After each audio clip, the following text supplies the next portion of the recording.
আমাদের দাবি ছিল যে আমাদের বাচ্চারা বৃত্তি দেবে। বৃত্তি দেওয়ার জন্য তাদেরকে আমরা যে উদ্বুদ্ধ করেছি সরকারি বৃত্তির সাথে, তারা যেন সেখানে অংশগ্রহণ করতে পারে। আমাদের এইটাই ছিল আমাদের দাবি। এই দাবিতে আমাকে বলা হয়েছে যে না, আমাদের বাচ্চাদেরকে বৃত্তি দিতে দেওয়া হবে না। কিন্তু আমাদের ওপিনিয়নটা ছিল কেন দেওয়া হবে না, কারণ ওরাও তো শিশু, ওরাও শিশু। দুই একই শিশু যে একটা অধিকার পাবে আর একটা শিশু পাবে না, এটা কি করে পসিবল? আমাদের এইটাই ছিল আমাদের মেইন ভিউ যে আমাদের বাচ্চারা বৃত্তি দেবে ওদের সাথে। হ্যাঁ, তাদের মতো সরকারি বৃত্তি দিতে না পারো, কিন্তু আমাদের যে আনুষ্ঠানিকতা যে বৃত্তির যে প্রোটোকলটা চালু আছে আমরা সেটা দেবো। সেই বাচ্চারা সেভাবে তারা বৃত্তি অ্যারেঞ্জ করবো, আমরা সেভাবে তারা বৃত্তি দিতে উদ্বুদ্ধ হবে। এইটাই ছিল আমাদের একমাত্র লক্ষ্য।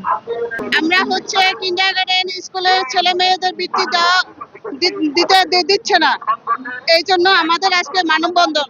আমরা অনেক অধিকার থেকে আমরা বঞ্চিত হচ্ছি।